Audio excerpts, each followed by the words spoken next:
بسم اللہ الرحمن الرحیم نحمدہ ونصلی علی رسولہ الکریم۔ جمعیت علماء اسلام نے ہمیشہ فلسطین اور فلسطینیوں کے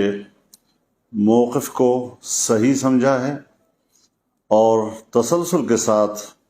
فلسطینیوں کے موقف کے ساتھ شانہ بشانہ کھڑی رہی ہے۔ آج بھی ہم اس بات کا اعادہ کرنا چاہتے ہیں کہ ہم فلسطینی بھائیوں کے ساتھ ہیں، ان کے شانہ بشانہ ہیں، اور ایک روز قبل فلسطینی مجاہدین نے اسرائیل پر جو حملہ کیا ہے، یہ حملہ بہت تاریخی کامیابی ہے۔ میں اس کو ایک تاریخی معرکہ سے تعبیر کرتا ہوں۔ جن علاقوں پر انہوں نے قبضہ کیا ہے، یہ ان کے اپنے علاقے ہیں اور اپنے علاقے انہوں نے واپس لیے ہیں۔ اس حوالے سے میں فلسطین کے عوام کو اور فلسطین کے مجاہدین کو مبارکباد پیش کرتا ہوں۔ دنیا نے یہ سمجھ رکھا تھا کہ فلسطین اور فلسطین کا مسئلہ اور فلسطینیوں کا موقف وہ ابدی نیند سو چکا ہے۔ اب فلسطین کا موضوع دوبارہ نہیں اٹھ سکے گا، اور ناعاقبت اندیشوں نے دنیا میں یہ بات پھیلائی، اور ہمارے ہاں ایک طبقہ اور ایک عنصر پیدا ہوا جس نے اسرائیل کو تسلیم کرنے کے موضوع کو ترجیح دلائی، اس کی اہمیت سے لوگوں کو متاثر کرنے کی ناکام کوشش کی۔ میں سمجھتا ہوں کہ آج اس معرکے نے فلسطین کے مسئلے کو زندہ ہی نہیں کیا، ثابت کیا ہے کہ فلسطین کا مسئلہ مرا نہیں، اور آج اس کی اہمیت آسمانوں کو چھو رہی ہے۔ اس حملے میں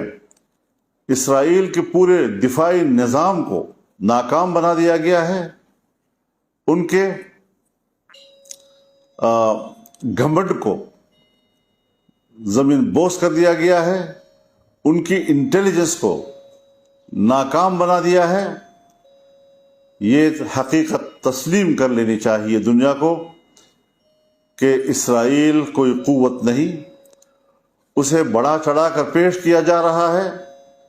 اور اس قوت کو جس انداز سے بڑھا کر پیش کیا جا رہا ہے، یہ انصاف کے تقاضے پورے نہیں کر رہا ہے۔ میں ساتھ ہی یہ بات بھی اپنے فلسطینی بھائیوں سے اور مجاہدین سے کہوں گا کہ وہ انسانی حقوق کا احترام کریں، اسے تحفظ دیں، اس کا لحاظ رکھیں، بچوں، عورتوں اور عام شہریوں کو گزند نہ پہنچائیں، ان کی زندگیاں تلف نہ کریں، اور دنیا کو بتائیں کہ اسرائیل اور صہیونی جنہوں نے فلسطینیوں کی نسل کشی کی، ان کے بچوں کو قتل کیا، ماؤں کے سامنے قتل کیا، والدین کے سامنے قتل کیا، اور کوئی احترام آدمیت انہوں نے نہیں دکھائی، آج ہمیں اس کے بدلے میں یہ ثابت کرنا چاہیے کہ اسلام اور مسلمان کس طرح انسانی حقوق کا تحفظ کرتا ہے۔ اس حوالے سے ہم ضرور فلسطینیوں سے یہ اپیل کریں گے کہ وہ ان انسانی حقوق کے تحفظ میں بھرپور کردار ادا کریں۔ میں یہ بھی کہنا چاہتا ہوں کہ اقوام متحدہ بھی اپنا فرض پورا کرے، 1967 کی قراردادوں پر عمل درآمد کرائے، بیت المقدس کو مسلمانوں کے حوالے کرے، اور اس کو فلسطین کا دارالخلافہ تسلیم کرے۔ ہم اس حوالے سے جو بھی اپنا موقف رکھتے ہیں، اس حوالے سے ہم ایک OIC کا بھرپور اور فوری اجلاس بلانے کا مطالبہ کرتے ہیں۔ اس میں ہمارے دوست ملک، انتہائی قابل احترام سرزمین سعودی عرب سے بھی بھرپور کردار ادا کرنے کی ہم توقع رکھتے ہیں، وہ فوری طور پر OIC کا اجلاس بلائے، پاکستان کی گورنمنٹ وہ فوری طور پر اس حوالے سے کردار ادا کرے تاکہ اسلامی دنیا بیٹھ کر ان نئے معروضی صورتحال کو سامنے رکھتے ہوئے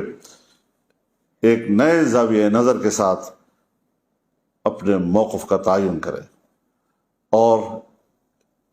مشرق وسطیٰ میں امن کے قیام کو یقینی بنانے کے لیے منصوبہ بندی کرے۔ یہ بات ثابت ہو چکی ہے کہ جب تک فلسطین کو تسلیم نہیں کیا جاتا، فلسطینیوں کو اس کی سرزمین نہیں دی جاتی، کبھی بھی مشرق وسطیٰ میں امن نہیں آ سکتا۔ اس حقیقت کو تسلیم کر لینا چاہیے اور اسی بنیاد پر ہم یہ سمجھتے ہیں کہ ہمیں اپنے رویوں پہ نظر رکھنی چاہیے، عرب دنیا کو بھی، پوری اسلامی دنیا کو بھی۔ اور میں یہ بھی اعلان کرتا ہوں کہ اگلے جمعے انشاءاللہ العزیز پورے ملک میں فلسطینیوں کے ساتھ یکجہتی کا دن منایا جائے گا اور تمام ملک کے ضلعی ہیڈ کوارٹرز میں مظاہرے کیے جائیں گے ان کے حق میں اور ان کی تائید میں۔ ضلعی ہیڈ کوارٹرز سے اگر کوئی تحصیل اتنی دور ہو کہ وہاں ان کے لیے پہنچنے میں دقت ہو تو وہاں پر تحصیل ہیڈ کوارٹرز میں بھی مظاہرے کیے جا سکیں گے۔ پورے ملک کے عوام، پاکستانی قوم اس حوالے سے میدان میں آئے اور اسلامی وحدت کا ثبوت پیش کرے کہ اسلام ایک دین ہے اور مسلمان ایک جسم ہے، اور جسم کے کسی حصے میں بھی اگر کوئی تکلیف ہے تو اس کا احساس پوری دنیا کا مسلمان کر رہا ہے۔